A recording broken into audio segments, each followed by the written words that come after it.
कैसे कैसे डिवोर्स होता है। कर्नाटक के कलबुर्गी में doctor Saeeda Amreen, MBBS MS gynaecologist, husband MBBS MD physician. Husband कहता है जा मैंने तुम्हें आजाद किया, जा मैंने तुम्हें आजाद किया, जा मैंने तुम्हें आजाद किया।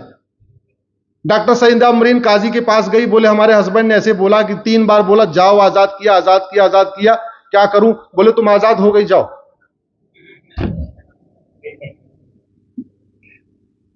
यूनिफॉर्म सिविल कोड आएगा, ये बंद हो जाएगा। यूनिफॉर्म सिविल कोड आएगा तो ग्राउंड्स ऑफ डिवोर्स फिक्स हो जाएंगे। अगर कोड होने पे होना है, पागलपन होने पे होना है, नपुंसकता पे होना है, बाजपन पे होना, जो भी ग्राउंड्स ऑफ डिवोर्स होगा सबके लिए कॉमन हो जाएगा। तो फायदा किसको हुआ? कन्वर्टेड हिंदुओं को। किसको फायदा हुआ? आप लोग शब्द यूज किया करिए, हिंदू और कन्वर्टेड हिंदू। आप दूसरा कोई शब्द मत यूज किया करिए, मैं आपसे आग्रह कर रहा हूं। तो यूसीसी का फायदा किसको हुआ? कन्वर्टेड हिंदुओं को। यूनिफॉर्म सिविल कोड आएगा, गुजारा भत्ता का अधिकार सबको मिल जाएगा। तो हिंदू जैन बौद्ध सिख में तो पहले मिला हुआ है, तो फायदा किसको हुआ? जोर से बोलिए जरा। यूनिफॉर्म सिविल कोड आएगा, गोद लेने का अधिकार सबको मिल जाएगा। तो फायदा उसको हुआ जिसको गोद लेने का अधिकार नहीं है। बड़ी इंटरेस्टिंग स्टोरी है। जब मैंने पीएल फाइल किया कि गोद लेने का अधिकार सबको मिलना चाहिए, तो मेरे पास कश्मीर के अनंतनाग से एक राशिद का फोन आया। बोले साहब बहुत बहुत धन्यवाद। हमने कहा तुम मुझे क्यों धन्यवाद दे रहे हो? बोले साहब हमारे मामा नहीं है और हमारे नाना जी के पास अच्छी खासी प्रॉपर्टी है, लेकिन वो अपनी प्रॉपर्टी हमें दे ही नहीं सकते, उनकी प्रॉपर्टी वक्फ में जा रही है। तो कम से कम ये कानून आएगा तो मैं अपनी नाना की प्रॉपर्टी ले लूंगा।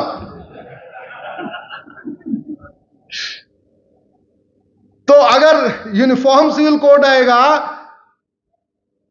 गोद लेने का अधिकार सबको मिल जाएगा, भरण पोषण का अधिकार सबको एक समान हो जाएगा, विरासत का एक समान अधिकार सबको हो जाएगा, वसीयत का एक समान अधिकार सबको हो जाएगा, एक पति एक पत्नी का नियम सब पे लागू हो जाएगा। अब एक पति एक पत्नी नियम हिंदुओं में पहले लागू है, तो फायदा किसको हुआ? कन्वर्टेड हिंदुओं को। हलाला बंद हो जाएगा, फायदा किसको हुआ? मुताह बंद हो जाएगा, किसको फायदा हुआ? जोर से बोलिए। मिस्यार बंद हो जाएगा, किसको फायदा हुआ? अच्छा, मुताह मिस्यार के बारे में आपने सुना नहीं होगा। मेरी पीआईएल चल रही भाई साहब सुप्रीम कोर्ट में। मुताह और मिस्यार 15 दिन के लिए कॉन्ट्रैक्ट मैरिज होती है, 20 दिन के लिए, 2 हफ्ते के लिए, 3 हफ्ते के लिए, 4 हफ्ते के लिए। वो अरब के से खाते हैं, क्योंकि शादी की उम्र 9 साल है तो 10-11 साल की बच्चियों को छांट लेते हैं। लखनऊ में, कोची में, हैदराबाद में, ऐसे जगह जगह गरीब मां बाप को 10 लाख रुपए दिया, उन्होंने अपनी बच्ची दे दिया। क्या कर लिया? मुताह। मुताह मतलब कॉन्ट्रैक्ट मैरिज। और उसके बाद वो 1 महीने मस्ती करते हैं और प्रेग्नेंट करके छोड़ के चले जाते हैं। क्योंकि कुछ और यूज करना भी उधर गड़बड़ है, कुछ यूज करेंगे नहीं, 1 महीने साथ में रहेंगे, बच्ची प्रेग्नेंट हो गई और वो चले गए। अब उस बच्ची का क्या होगा? कोई और तो निकाह करेगा नहीं। मां बाप कितने दिन रखेंगे? मतलब सोच सकते हैं उसका बच्ची का भविष्य क्या होता है। यूनिफॉर्म सिविल कोड आएगा, ये मुताह बंद होगा, मिस्यार बंद होगा, तहर्रुस बंद होगा, तलाके हसन बंद होगा, तलाके हसन बंद होगा, तलाके बाइन बंद होगा, तलाके किनाया बंद होगा। कहने का मतलब वो सारी विदेशी कुरीतियां बंद हो जाएंगी जो आज भी चल रही हैं। जो कुरीतियां भारत में शुरू हुई उनके लिए एक एक करके कानून बनता गया। छुआछूत के लिए कानून बना, सती प्रथा के लिए कानून बना, बाल विवाह के लिए कानून बना। जो कुरीतियां भारत में आई थी उन सब के लिए कानून बना। लेकिन जो कुरीतियां विदेशों से आई थी, मंगोलों के साथ आई, चंगेजों के साथ आई, मुगलों के साथ आई, उनके लिए कानून नहीं बना। जबकि संविधान कहता है कि संप्रभु भारत बनाओ, यानी विदेशी कुरीतियां नहीं होनी चाहिए, विदेशी कुप्रथाएं नहीं होनी चाहिए, कुछ भी नहीं होनी चाहिए, उस पर चर्चा ही नहीं होनी। आशा करता हूं माननीय प्रधानमंत्री जी बहुत जल्द ही भारत की सारी विदेशी कुरीतियों को खत्म करेंगे और भारत में एक यूनिफॉर्म सिविल कोड लागू करेंगे।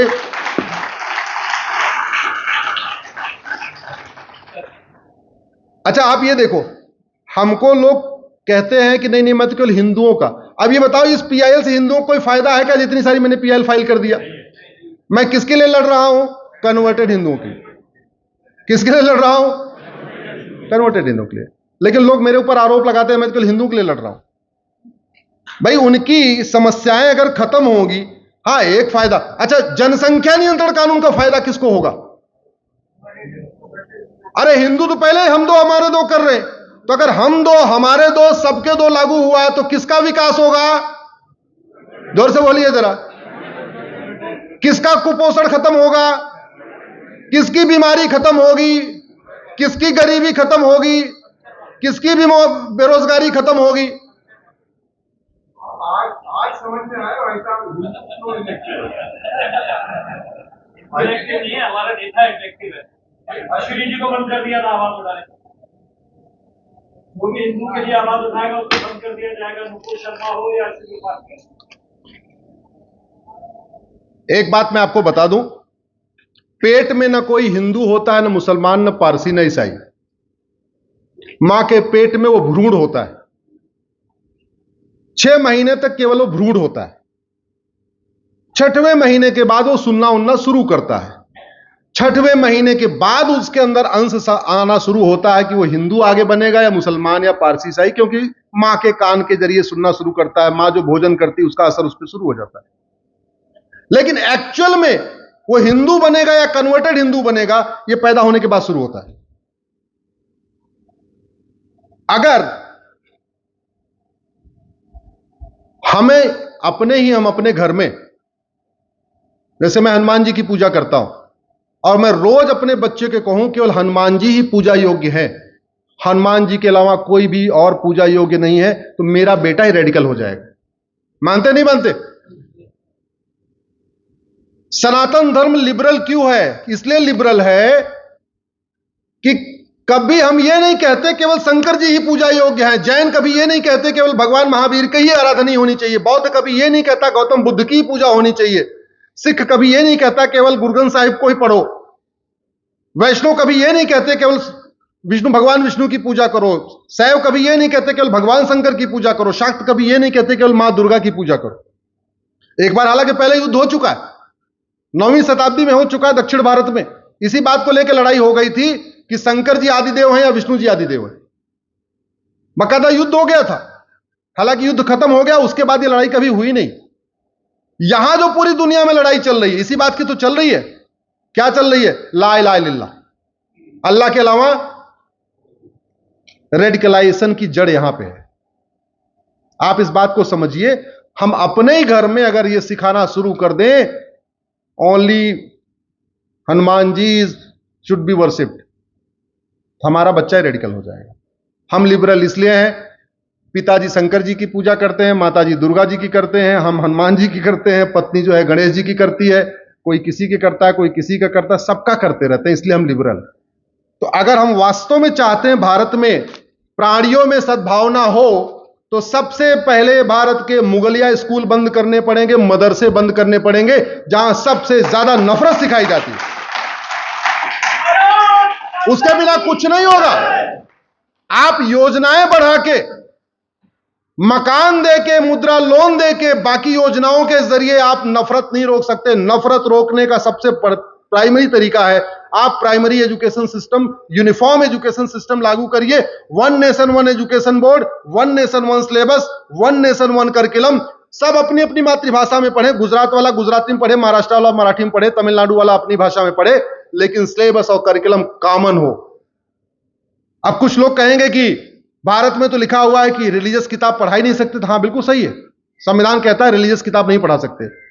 तो भगवत गीता, रामचरितमानस रिलीजियस किताब नहीं है, ये धार्मिक किताब है। धर्म और रिलीजन में अंतर समझिए। रिलीजन का मतलब जहां 1 बुक 1 गॉड हो, और धर्म का मतलब ऐसा नहीं होता।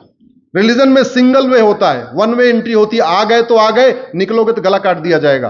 धर्म ऐसा नहीं कहता। रिलीजन कहता है, हम जैसे कहते हैं, हम क्या बोलते हैं? धर्म की। रिलीजन कहता है हमारे रिलीजन की जय हो। हम कहते हैं अधर्म का नाश हो। रिलीजन कहता है जो हमारे रिलीजन को ना माने उसका नाश हो। हम कहते हैं प्राणियों में सद्भावना है। मजहब कहता है जो हमारे मजहब वालों में सद्भावना हो।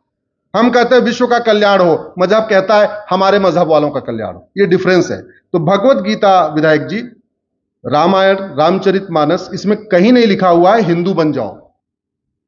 ये धार्मिक पुस्तक है और भारत का संविधान धार्मिक पुस्तक के ऊपर रोक नहीं लगाता है।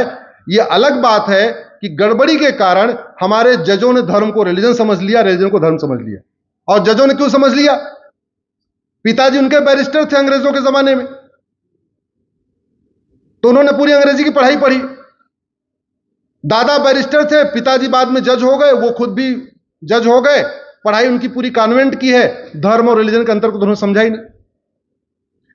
जैसे पांचों उंगलियां बराबर नहीं होती, ऐसे धर्म और रिलीजन बराबर नहीं होता। ये हम कहते हैं नहीं, सर्व धर्म संभाव हो ही नहीं सकता। जैसे पांचों उंगलियां एक समान नहीं हो सकती, दोनों आंख एक समान नहीं होती, दोनों हाथ एक समान नहीं होते, एक ही मां के पेट से पैदा हुए जुड़वा बच्चे एक समान नहीं होते, ऐसे सारे मजहब एक समान नहीं होते। क्यों? क्योंकि सारे मजहब वसुधैव कुटुंबकम नहीं सिखाते। सारे मजहब सर्वमंगल मांगल्य शिवे सर्वार्थ साधके नहीं सिखाते। तो इसलिए जब नहीं सिखाते, उनकी सोच अलग है, सोच अलग है, तो एक नहीं हो सकते। संविधान के दायरे में रहते हुए क्या किया जा सकता है? भारत में 8वीं तक समान शिक्षा लागू की जा सकती है। वो कैसे? एक कानून है राइट टू एजुकेशन, पता होगा आप लोगों को, जो है 8वीं तक सबके लिए समान है। और जब राइट टू एजुकेशन एक्ट बना था तो मदरसे भी उसमें शामिल थे। 2012 में कांग्रेस ने अमेंडमेंट किया और मदरसों को उससे बाहर निकाल दिया, जमीयत उलमा हिंद और पर्सनल लॉ बोर्ड के दबाव।